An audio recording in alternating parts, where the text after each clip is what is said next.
Kumusta po ang lahat ng ating mga kamag-aaral?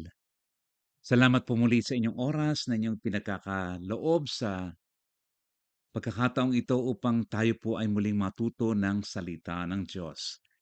Sa nakaraan po nabanggit ko sa inyo na pag-uusapan natin yung pong tinatawag nating rewards, yung pong gantimpala ng Diyos sa lahat ng mga mananampalataya. At nais nating makita ang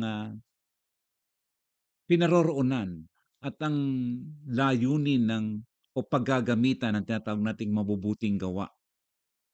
Nasabi ko nga po sa inyo na ang ating mabubuting gawa ay hindi magiging basihan ng ating kaligtasan, bagamat ito'y mahalaga upang maipakita natin ang ebidensya, ang bunga ng ating pananampalataya. Kaya pag-usapan po natin, ano nga ba ang magiging role ng mabubuting gawa natin? Bilang o karagdagan pa sa ito'y ebidensya o bunga ng ating kaligtasan. Ano nga ba ang magiging role pa nito? Saan pa nga ba ito magagamit o gagamitin sa dakong huli, lalo tigit sa tinatawag nating Judgment Day, saan gagamitin ang ating mga mabubuting gawa? Hindi lamang po yung rewards ang ating pag-uusapan, kundi yung tinatawag nating degree of punishment, yung antas ng pagpaparusa sa dakong huli. Kaya sa araw na ito, samahan niyo po ako sa ating pagtalakay, degree of rewards and punishments.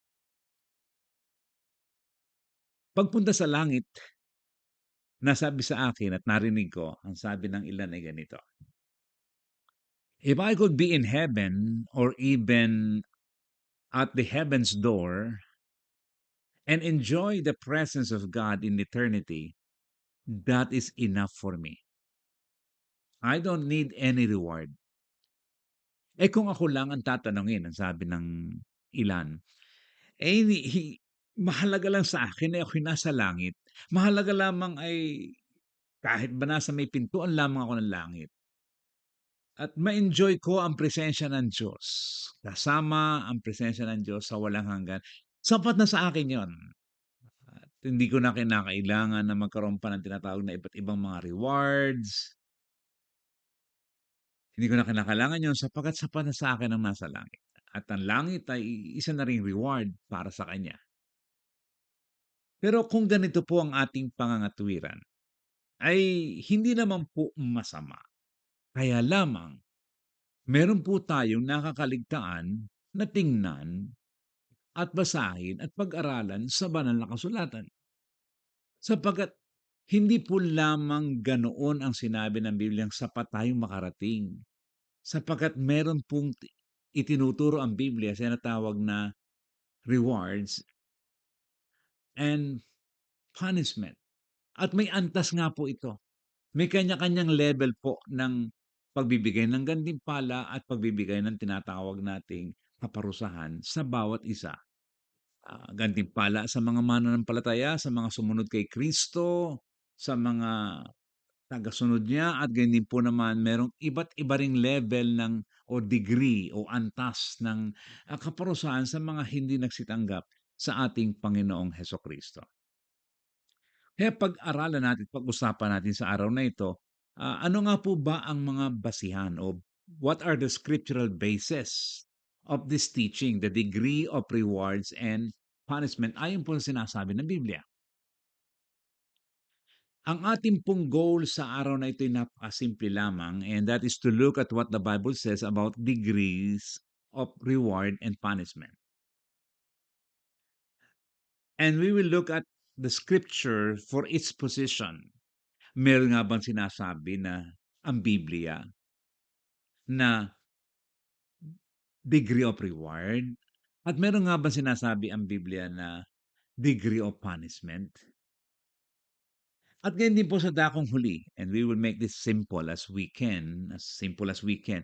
Sa dakong huli ay titingnan po naman natin yung pagtanggi ng ilan sa tinatawag na turo na ito na degree of reward and punishment. Gusto ko po lamang ipaalala sa bawat isa na ating kamag-aaral na the purpose of judgment is not to determine whether we are saved or lost. Kapag po tayo mananampalataya na at tumanggap na kay Kristo bilang tagapagligtas, 1 Peter 1:5, we are kept by the power of God through faith. Nagkakasala, pero hindi sinasadya, naroon ang struggle, naroon ang pakikipagbaka, upang huwag tayong magpatuloy sa kasalanan. Because we are kept by the power of God through faith at naroon ang ating pananampalataya, ang presence ng ating pananampalataya, hindi na po pag-uusapan doon whether we are saved or lost. Of course, ang isang tao ay maaari pa rin talagang sabi nga po ay nananadya ng magkasala. At tila man din na nagre-rebelde na at is just a plain na pagpapakita na siya'y banal pa, pero sa totoo lang po within his heart ay wala na yung kabanalan at itinatanggi na niya ang Diyos sa kanyang puso, as if parang lahat ay hindi na totoo. Well, that's a different story, mga kamag-aral. Pero kapag ikaw ay isang tunay na mananampalataya, we do not live in sin, although we are sinning. And so, it will not be to determine whether we are saved or lost. Because we are saved by the power of God through faith. And a person is determined to be saved or lost at the time of his death. A person is determined to be saved or lost at the time of his death. Kaya maging maliwanag po sa atin ito na the purpose of judgment is not to determine whether we are saved or lost. At ito po yung pinag-usapan natin sa nakaraan. At gusto ko lamang pong ipaalala. Lalo tigit yung pong sinabi sa atin sa Apocalypse 20:12, ang sabi po ay ganito. At nakita ko ang mga patay, mga dakila at mga hamak na nakatayo sa harapan ng trono at binuksan ang mga aklat. Binuksan din ang isa pang aklat, ang aklat ng buhay. At ang mga patay ay hinatulan ayon sa kanilang mga gawa, ayon sa nakatala sa mga aklat. Nais ko pong ipapansin sa inyo mga kamag-aaral na meron po ditong ginamit na binuksan ng mga aklat at nabanggit ko na nga po ito, binuksan ang mga aklat, book, at binuksan ang isa pang aklat, ang aklat ng buhay. The book of life, singular. Mga aklat at aklat ng buhay.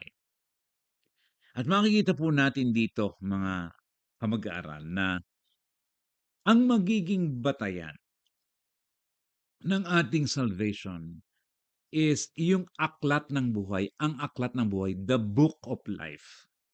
If your name is written there, yun po ang magiging batayan kung tayo ay may kaligtasan. Sapagkat tinanggap mo ang Panginoon, ikay nahugasan ng kanyang dugo, ikaw ay kanyang pinatawad sa iyong mga kasalanan, therefore, ang iyong pangalan ay nasa aklat ng buhay. Nalinis ang iyong kasalanan sa magitan ng when you were buried in baptism. Ibig sabihin, ikaw ay ang pangalan mo ay nasa aklat ng buhay. Pero meron din nga pong ang mga aklat. At ito po yung mahalaga sa tinatawag po nating pagkakaloob ng rewards sa mga mananampalataya. Dito po ang magiging batayan. Ito po ang mga aklat ang magiging batayan ng pagkakaloob ng ating mga rewards na itinuturo ng Biblia. Gusto ko pong maging maliwanag sa atin na may pagkakaiba po ang salvation and rewards. At nais ko pong ipaliwanag ito sa inyo sa ilang pagbibigay na sa pamamagitan ng pagbibigay ng ilang distinction. Ito po yung distinction between salvation and rewards. Salvation, it is received freely by grace. Yung pong rewards, earned by good deeds. Yung pong salvation received before the judgment day. Yung pong rewards received on judgment day. Yung pong salvation, it is given to the sinners. It is being granted to the sinners. Yung pong rewards, it is given to the saints. At makikita po natin dito mga kapatid, kapag pinag-usapan natin yung salvation, nariyan yung the book of life, doon nakasulat ang pangalan natin. Doon po sa the books o mga aklat, doon po nakalagay ang ating mga ginawa na bubuklatin at titingnan at sisilipin at sabi ko nga po sa nakaraan, yun ay muling titingnan upang makita ang ating mga ginawa. Because we will be just according to good deeds, according to good works, upang maipagkaloob ang rewards, upang tingnan kung anong uri ng gawa ang ating ginawa sa ating Panginoong Kristo. Una, pag-usapan po natin ng mas malapitan at ng mas malalim ang tinatawag nating degree of rewards. Pag-usapan po muna natin itong degree of rewards, yung antas ng gantimpala na ipagkakaloob ng Diyos sa bawat mananampalataya. Atin pong basahin ang unang Korinto 3:11 hanggang 15. At ganito po ang sinasabi. Na dapat kung ang sino may magtatayo sa ibabaw ng pinagsasaligang ito ng ginto. Let me start po sa verse 11. Sapagkat sino man hindi makapaglalagay ng ibang pinagsasaligan kundi ang nalalagay na ito'y si Kristo Jesus. Dadapat kung ang sino may magtatayo sa ibabaw ng pinagsasaligang ito ng ginto, pilak, mga mahalagang bato, kahoy, tuyong dayami, ang gawa ng bawat isa ay mahahayag. Sapagkat ang araw ang magsasaysay sapagkat sa pamamagitan ng apoy inihahayag. At ang apoy rin ang susubok sa gawa ng bawat isa kung ano yaon. Kung ang gawa ng sino man ay manatili, na kanyang itinayo sa ibabaw na iyon, siya'y tatanggap ng kagantihan. Kung ang gawa ng sino man ay masunog, ay malulugi siya. Ngunit siya sa kanyang sarili ay maliligtas. Gayon may tulad sa pamamagitan ng apoy. Pag nakita po natin yung binabalangkas at itinuturo ni Apostol Pablo dito sa 1 Corinthians 3, ang sabi niya dito ay merong nalalagay na pundasyon na. Meron ng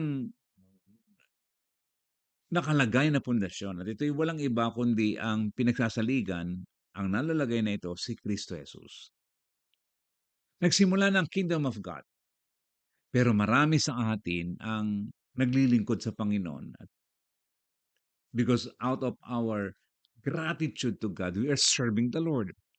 So sapagkat naroon na ang pundasyon, naroon na ang paglalagay, ang pinagsasaligan ng ating pananampalataya si Kristo Jesus, may iba't ibang mga manggagawa sa ubasan ng Panginoon.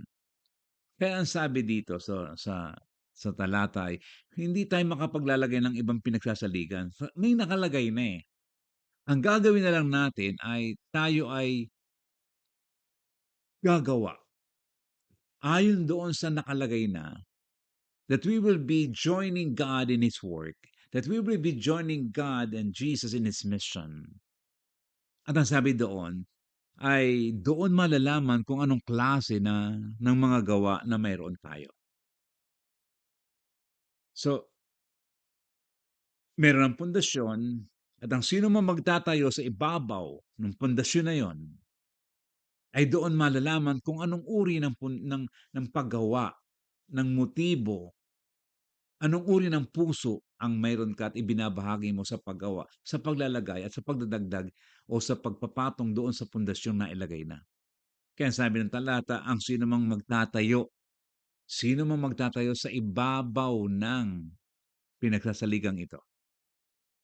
So si Jesus Christ ang foundation, tayo ay mga co-workers, meron ng pinaka-architect, meron ng pundasyon, pero tayo ay magtatayo sa ibabaw ng pinagsasaligan. Pero may iba't ibang klase ng paggawa. May iba't ibang mga motibo ang tao. May iba't ibang layunin ng paglilingkod ng tao.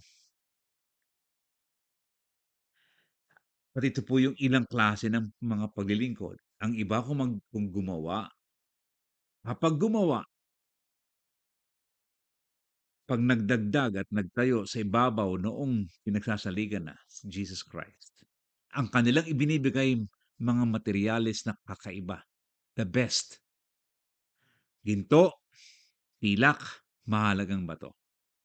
Ibig sabihin, their motives in serving the Lord is pure. Their heart is there. There was no wax, there is no hypocrisy. Kasi talagang ibinibigay nila ang the best sa Panginoon. Wala silang hidden agenda as they serve. Pero, siyempre meron namang naglilingkod na hindi gano'n. Ang sabi ni Apostol Pablo, meron naglilingkod, ang kanilang ibinibigay ay kahoy, tuyong dayami, na kung sa sisindihan mo, eh siyempre madaling mawala. It will not last. At sa pamamagitan noon, ang gawa ng bawat sa atin ay mahayag. At ano po ang maghahayag doon? Yung apoy na susubukan ng ating mga gawa if it will last. Yung kayang ginawa mong pag-awit, yung kayang ginawa mong pangangaral, yung kayang ginawa mong pakikipag-ugnay, yung ano, whatever you do or whatever you did in the kingdom of God, do you think that will last because it is coming from a pure heart, pure motives, sincere heart, and you're doing it wholeheartedly without any hidden things in your heart? Susubukan yon kung ano yon. It could last, or maybe it would not last because it is out of selfish ambition. Kaya maliwanag ang sabi dito, kung ang gawa mo, yung idinagdag mo sa kingdom of God, doon sa natatatag na, kung ang ginawa mo'y manatili, ibig sabihin, nung sinubok ng apoy, hindi nawala kasi ginto, mahalagang bato, pilak, tatanggap ng kagantihan. Tatanggap ng kagantihan. Pero kung hindi,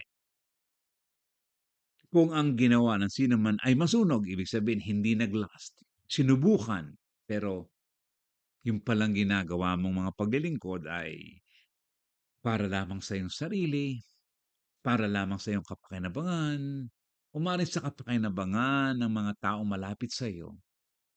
Ang sabi dito, ang gawa ng sino man ay masunog, malulugi siya. Ibig sabihin, wala kang reward. Ngunit sa kanyang sarili ay maliligtas. It will not affect your salvation. Gayon may tulad sa pamamagitan ng apoy. Ito po yung itinuturo ng Biblia na may kagantihan when we are serving the Lord, when we are doing the agenda of God, when we are doing the mission of God with pure motive, sincerity, at hindi po lamang parang nakikiride on tayo or bandwagoning, but we are really doing our best. Na kapag inopera yung puso mo, makikita talaga ng Diyos, itong anak ko ito, authentic, real. Sa akin ginagawa at hindi para sa tao. Not to please anyone, but just to please me. Kaya napakahalaga po na ang ating mga gawa ay maglalast, mananatili upang makita ng Diyos na ang ating mga gawa ay mabuting samayo at tayo'y tatanggap ng kagantihan. Ang lagi pong itinatanong sa inyong lingkod at sa ating mga ng ating mga kamag-aral, eh ano po ba yung kagantihan na yon? Ito po ba'y korona? Ito po ba'y bahay? Ito po ba'y malaking mansyon? Ito po ba'y maraming ginto? And to tell you honestly, hindi ko po alam kung ano yung premyo o gantimpala. Pero mayroon. May kagantihan sa mga taong gagawa ng tunay na dalisay na paggawa doon sa pundasyon na nakalagay na. May turo po at may katuruan ang Biblia sa degree of rewards. At yun nga po yung ating mga mabubuting gawa, yun nga po yung pupuntahan ng ating mabubuting gawa, yun nga po yung magiging layunin ng ating mga mabubuting gawa upang makita, mga kamag-aral, at maipakita sa atin na may gantimpala ang ating mga ginawa. Hindi lang po ito ang talata na nagtuturo po ng degree of rewards, pero hindi ko po iisa-isahin. I will make this as simple as I could at this point in time. At maaari pong magkaroon po tayo ng continuation dito, but I'm just laying the foundation today that there is such thing as degree of rewards. And right now, let's talk about the degree of punishment. Kung may antas ang gantimpala ng Diyos, kung may iba't ibang level ang gantimpala ng Diyos, what about for those who did not make it? What about those who did not accept the Lord Jesus Christ? Meron din po bang iba't ibang antas o level ang kaparusahan? Let us look at the scripture. Siguro sabi ng iba, wala, pare-pareho lang naman ang kasalanan. Pagkasalanan, kasalanan yan, di ba? I mean, how I wish that it is that simple at pwede na rin po sa akin yun. But it is not. Kasi may sinabi po ang Biblia. At aanhin natin ang mga sinabi ng Biblia kung hindi naman natin ito papansinin at pag-aaralan at bibigyan ng pansin. So ano po ang batayan ng degree of punishment? Lucas 12, 12:46 hanggang 48 at ito po ang ating makikita at mababasa. Sabi dito, ang Panginoon ng aliping iyon ay darating sa araw na di niya hinihintay at sa oras na hindi niya nalalaman at siya'y babalikan at isasama ang kanyang bahagi sa mga di tapat. At yaong aliping naka-aalam ng kalooban ng kanyang Panginoon at hindi naghanda at hindi gumawa ng alinsunod sa kanyang kalooban ay papaluin ng marami. Dadapwat ang hindi naka-aalam at gumawa ng mga bagay na karapat-dapat sa mga palo ay papaluin ng kaunti. At sa sino mang binigyan ng marami, ay marami ang hihingin sa kanya. At sa sino mang pinagkatiwalaan ng marami, ay lalo ng marami ang hihingin sa kanya.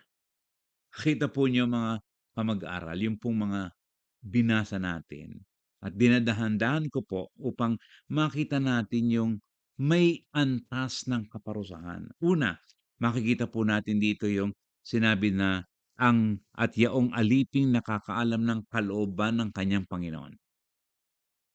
Ito po isang talinghaga. At para bang sinasabi, well, may isang master at ikaw ay servant. Ito naman po ay talagang pwede nating i-relate sa ating Panginoong Hesukristo, sa ating Diyos.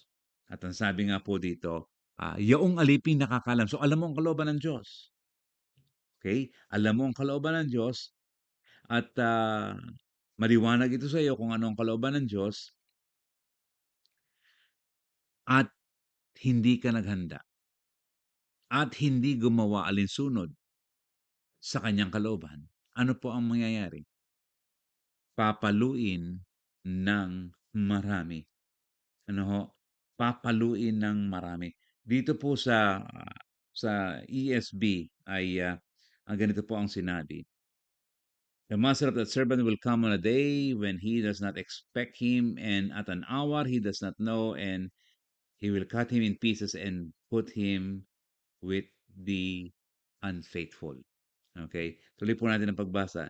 And that servant who knows his master's will, but did not get ready or act according to his will receive a severe beating.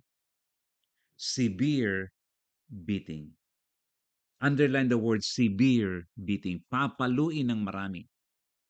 Kasi alam mong kalooban ng Diyos, pero hindi mo ginawa. Alinsunod sa kalooban ng Diyos, hindi mo ginawa, you will receive severe beating. So meron pong antas, ano? Unang antas, alam mong kalooban ng Diyos, hindi mo ginawa, papaluin ng marami. Tuloy po natin ang pagbasa. Dito po sa English, sa ESV.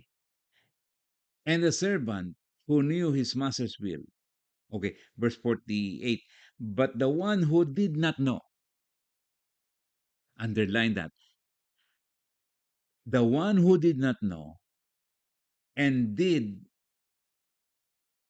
what deserved a beating will receive a light beating. Yung sabi po dito, yung hindi nakakaalam. Hindi alam na mali pala yun. Hindi niya pala alam na ganun yun.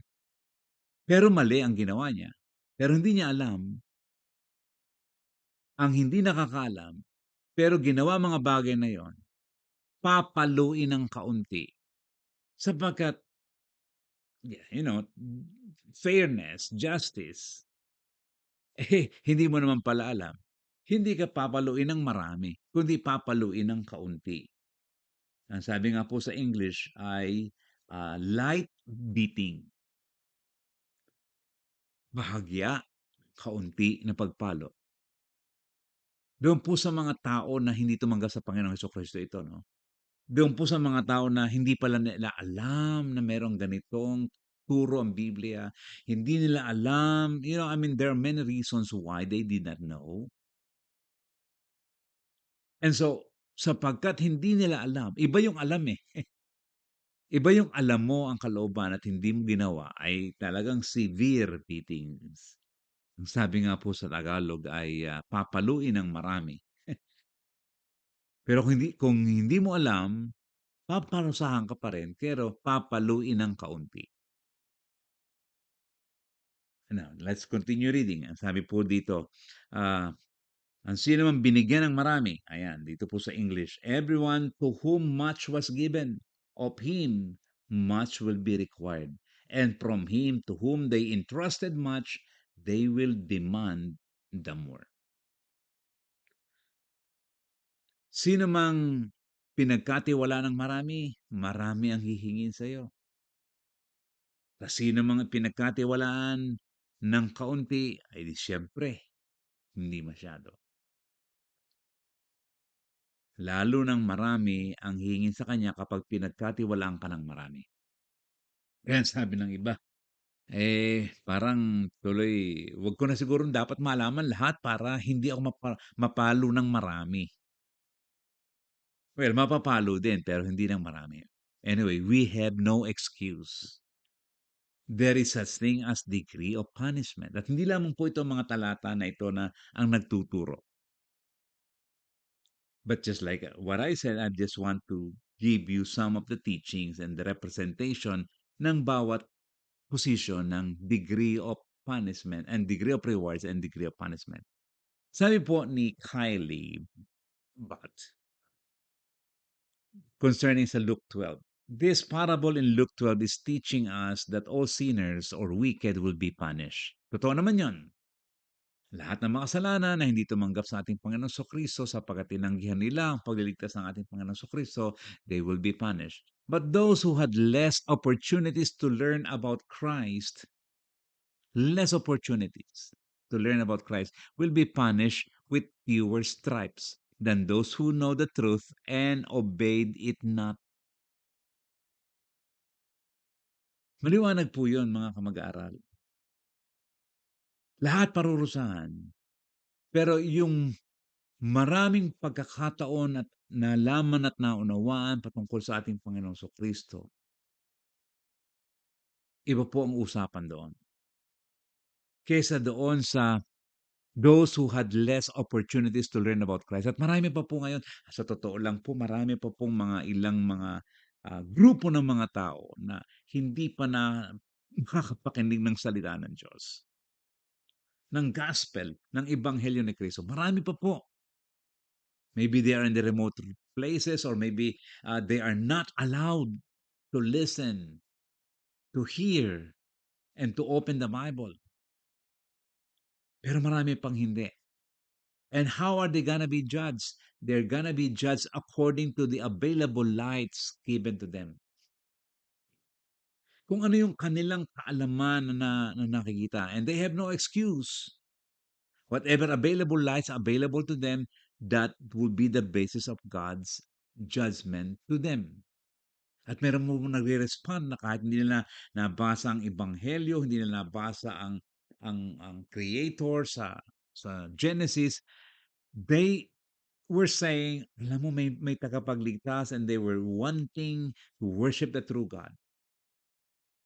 And based on the response sa general revelation, maaring walang special revelation, walang Bible na nabasa, they will be judged fairly. Maaring dahilan sa kawalan nila ng pagkakataong maunawaan si Kristo, they will be punished, but fewer stripes. Fewer. Hindi kagaya ng alam pero tinanggihan at hindi kinilala ang pagliligtas ni Kristo. At ito po'y tinuturo ng Biblia. Sabi nga po natin, doon sa mga hindi pa nakakapakinig, siguro if there are still remote places na hindi pa narating ng Ebanghelyo, sabi nga po ng Romans chapter 2, verse 15, there are laws written in their hearts. And those available lights, yung pong conscience, available lights to them, doon po sila hahatulan ng Diyos. And they will receive fewer stripes because wala po sa kanila ang revelation ng Diyos, ang special revelation, ang written revelation ng Diyos.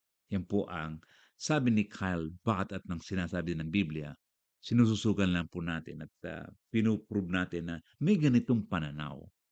Kaya sabi nga po ng Santiago 3:1, huwag maging guro ang marami sa inyo, mga kapatid ko, yamang nalalamang tayo'y tatanggap ng lalong mabigat na hatol. May mabigat na hatol eh. Lalong mabigat na hatol. Lalong mabigat na hatol. Kaya mag-ingat sa pagtuturo. Kaya ako po ay sinisikap ko na maging maingat at mapag-aralang mabuti ang salita ng Diyos upang huwag tayong tumanggap ng lalong mabigat na hatol. Sapagkat meron pong magiging basihan. Ano po ang paghatol ng Diyos sa bawat isa, sa mga matuwid at sa mga hindi matuwid. Hindi para maging batayan uli, let me tell you this, hindi po upang maging batayan ng kaligtasan, kundi upang maging batayan kung tayo may premyo gantimpala or sa mga hindi mananampalataya, kung hindi ka papaluin ng marami, kundi papaluin lang ng kaunti. Alam niyo, bagamat po may ganitong tinuturo ang Biblia, dapat pong malagay sa isipan natin, mga kamag-aral, that as believers will be judged according to their good works. Sabi nga po sa James na binasa natin, it also follows that those with the greatest responsibility, maalagay po sa isip natin to, can expect the strictest judgment. Sabi ng iba, naku, ayoko na palang malaman ng marami pang mga bagay. Kapag pala nagkaroon ako ng mas maraming alam at mas malaking pananagutan, mas strictest talaga, superlative ang aking judgment. Ang paghatol, lalong, sabi nga po ng Tagalog Bible, lalong mabigat na hatol. Hindi naman po ito dapat humadlang sa atin sa pag-alam ng kalooban ng Diyos at ng salita ng Diyos. Nais po ng Diyos na ating pag-aralan at hindi po lamang pag-aralan. Sabi nga po ng James 1:22 ay hindi po lamang tayo maging tagapakinig, kundi maging tagagawa. Yun lang naman po ang gusto ng ating Panginoon Diyos. That whatever you know, you do it. You talk, and then you walk. Sapagkat kung papaano si Kristo ay nabuhay, dapat mabuhay din tayo na kagaya niya. Sapagkat hindi na tayo nabubuhay, kundi si Kristo na ang nabubuhay sa atin. Gusto ko lang pong ipakita sa inyo ngayon sa ating pag-uusap na ito at pag-aaral na ito, yung pong ilang objection concerning the degree of rewards and punishment. And I will not really give you a lot, mga kamag-aral. I will just give you some objections para alam niyo po na meron din nag-o-object dito sa ganitong mga pag-aaral at ganitong pagtuturo. Objections concerning the degree of rewards and punishment. At ito po yung sinabi po sa Matthew chapter 20 verse 12. At ito po ang sinasabi nila na tila man din hindi ah, totoo at posible na mayroong tinatawag na degree of rewards.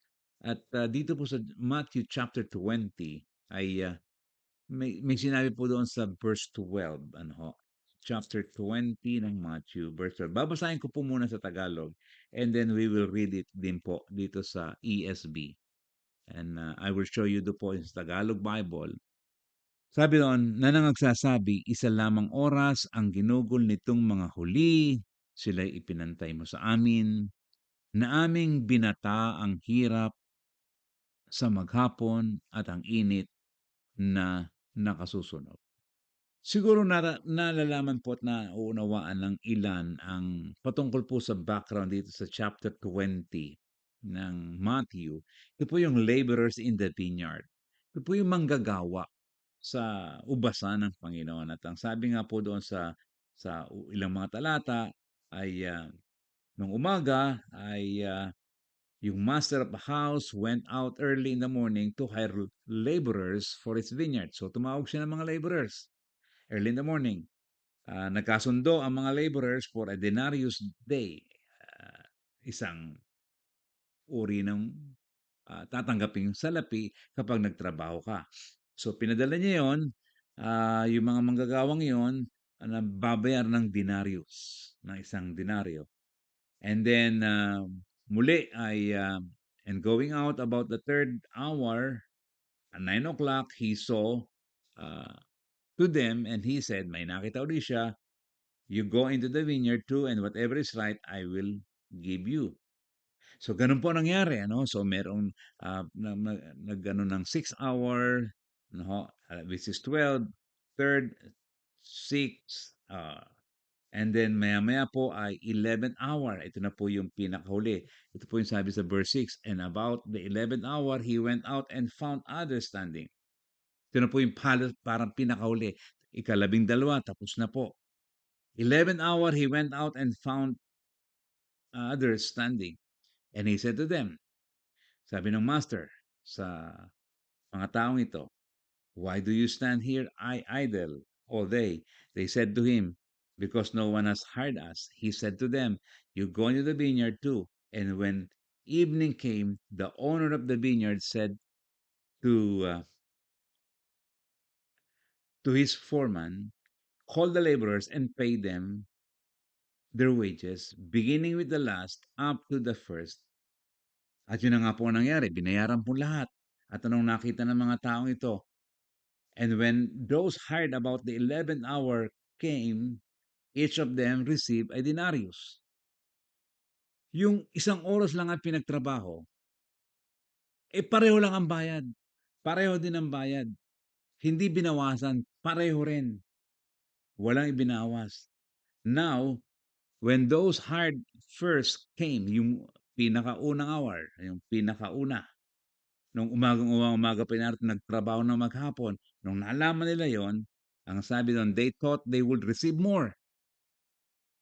But each of them also received a denarius. And on receiving it, they grumbled at the master of the house, saying, ito na nga po yung binasa natin sa Tagalog, this last work only 1 hour, and you have made them equal to us who have borne the burden of the day and the scorching heat. But he replied, verse 13, to one of them, friend, I am doing you no wrong. Did you not agree with me for a denarius? Ano po ang puntos dito? Ang sabi po ng iba ay ganito, "Kita mo, wala namang mga antas-antas na mga higit pang matatanggap ang sino man, pare-pareho lamang eternal life, pare-pareho lamang, pantay-pantay lang." Yun po ang puntos ng iba at, that's why they are trying to, say, "Well, we don't think that, the degree of rewards ay acceptable because of this scripture sa Matthew chapter 20." Yung tinatawag po nating, laborers in the vineyard. Let me explain, mga kamag-aral, that the point of Jesus's parable concerning the laborers in the vineyard is not receiving rewards, but receiving salvation. Kanina po, inuna na natin, nagsimula na tayo na i-differentiate natin ang rewards at ang salvation. Iba ang salvation, iba ang rewards. At ang pinag-uusapan po dito, at ang tama naman, ang pinag-uusapan talaga dito sa Matthew 20 is not receiving rewards, but receiving salvation. Some workers were demanding and bragging about their long hours of good works. Oh, haba ng trabaho namin. Nakita po natin yun, no, kanina sa verse 11. Sobrang nainitan kami ng araw. Ang dami naming ginawa. Ang dami naming trabaho. Pagod na pagod kami. Tapos ganun lang din ang amin tatanggapin. Now, what does it teach us?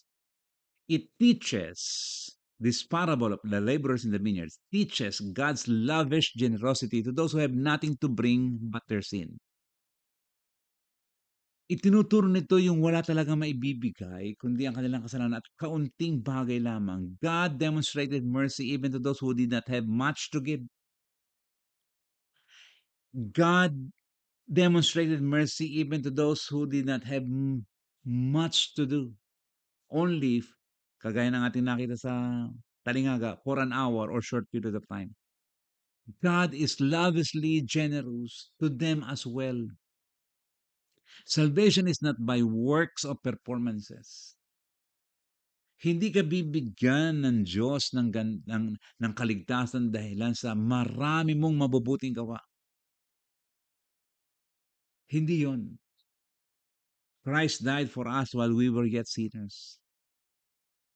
Whether you came while you were young or you came to Jesus when you were about to die, ang salvation ibibigay sa iyo.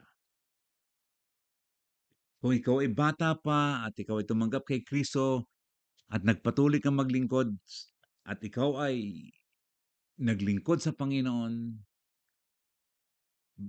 you were kept by the power of God through faith, you will have salvation.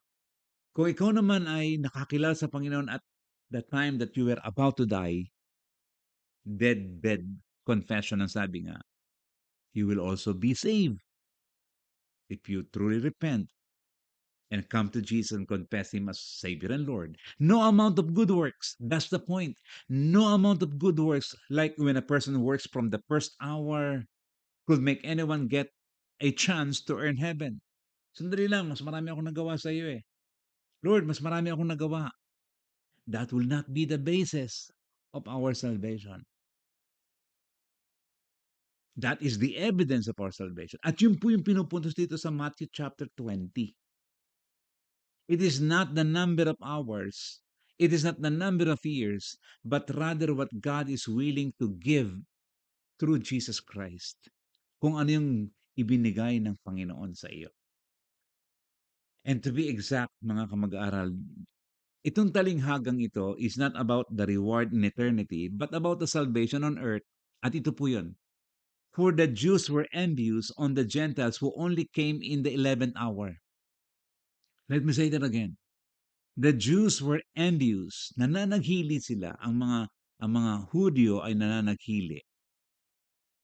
Diba silang pinili ng matagal na panahon, Old Testament, they were chosen nation. The Jews were envious on the Gentiles who only came in the 11th hour. Sandali lamang. Bakit yung mga yan maligtas? Kami matagal na dito. Kami ang dami na namin nagawa. Kami napaka-religious namin noon pa. Bakit sila maliligtas din? Kararating lang nila. That is the point of Matthew chapter 20. At hindi po nito dinidisregard o binabaliwala at hindi po nito tinututulan ang tinatawag nating degree of rewards and even punishment. Isa pa po, sabi nga the Jews were envious, they were nananagili, and kung ito'y sa langit na at bigayan ng rewards, sa langit, there are also no envy in heaven, di ba? Kaya hindi po pwedeng maging heaven ang setting nito. Sabi po ni Jack Catrell ay ganito, no amount of good works can offset our sins and somehow make us worthy of heaven. Jesus' parable of the laborers in the vineyard, Matthew 20:1-16, makes this clear. Those who work in the vineyard 12 hours, 9 hours, 6 hours, 3 hours, and even just 1 hour all receive the same blessing by God's free choice. Mga kapatid, napakaliwanag po ang konteksto ng Matthew 20. At hindi po nito tinutuligsa, hindi po nito tinututulan ang degree of rewards na inaakala ng iba. Sabi nga po ng isang manulat, it is not the design of this parable to represent the final rewards of the saints at the day of judgment, but to show that the nation of the Jews, who had been called to be the people of God above 1,000 years before, and had borne the burden and heat of the day, the toil and the bondage of many ceremonies, should have no preference in the esteem of God above the Gentiles who were called at the last hour or at the end of the Jewish dispensation. Maliwanag po ang konteksto ng Matthew 20 at sana'y maunawaan natin. Yun ang tinutukoy sa Matthew 20 at hindi sinasabi, pare-pare lang binigyan. Pare-pareho lang ang kaligtasan. Iisa lamang, walang degree-degree, walang antas. We hope that we are putting it into the right context and perspective, yung Matthew chapter 20. All of Jesus' followers will receive full inheritance of salvation by grace through faith at the time of baptism in order to do good works from God. Meron pa pong ilang mga talata na binanggit ng Biblia tungkol po sa degree of punishment, kagaya po ng Matthew 11:21-24, na sabi nga po doon, we would just summarize this. It shall be more tolerable for Tyre and Sidon or Sidon and Chorazin and Bethsaida in the day of judgment. More tolerable. Nakita po niyo mga ganong mga terminology. Those who had been given more opportunities to accept the gospel and yet still refuse to do so will receive a greater degree of punishment. Greater punishment because they rejected the gospel than those who did not hear much about the gospel. Iba po yun. Let me say this, and as I was studying po itong ating pinag-uusapan ngayon, mga kamag-aral, ay meron po akong naisulat at nasabi sa aking kalooban at nais ko pong ibahagi ito na aking naisip at aking napagbulay-bulayan. And let me share it with you sa aking pong pagtatapos. The goal of rewards is not to gain, but rather to correct our motive and check our hearts when we serve the Lord. We do not aim to be rewarded by God. Reward is a byproduct or evidence of the right heart and pure motive of those who truly serve the Lord wholeheartedly. Mga mag-aral, hindi ko po itinuturo at hindi tinuturo ng Biblia ang degree of reward para magkaroon tayo ng sobrang desire sa reward. Let us put it into proper perspective that the goal of reward is not to gain. The goal of reward is to correct our motive and to check our hearts when we serve the Lord and His kingdom. Siyasatin natin ating puso para maituwid natin at kung ano nga ba, kung naka-align nga ba ang ating mga puso, ang ating kalooban, ang ating pag-iisip sa tama, sa correct motive. Wala tayong wax sa ating mukha, wala tayong hypocrisy in serving the Lord. We do not aim to be rewarded by God. And we are not talking about this to encourage, oh sige, sige, habulin niyo ang reward. It simply says that nariyan sa Biblia, pinag-uusapan natin, pero hindi po yun ang tinuturo natin na tila man din magkandara pa tayo sa reward. Sapagkat, reward is a byproduct. Bunga lang po ito. Ebidensya lamang po ito ng tama ang puso ko at tama ang puso mo. Tama ang motibo mo at ikaw ay tunay na naglilingkod sa Panginoon nang walang hinahanap na kapalit, kundi buong pusong paglilingkod sa Diyos. Maaaring ito'y pag-awit, maaaring ito'y pangangaral, maaaring ito'y paggawa sa kanyang ubasan, simpleng bagay sa gawain ng Panginoon. Ano man ito, ginagawa mo ito without any string attached, and the Lord is glorified and the Lord is seeing you. At sasabihin niya sa dakong huli, well done, good and faithful servant. Kasi ginagawa mo ito nang walang string attached, with pure motive, with right heart, and there will be a reward as a byproduct, as an evidence na tama ang puso mo, tama ang motibo mo.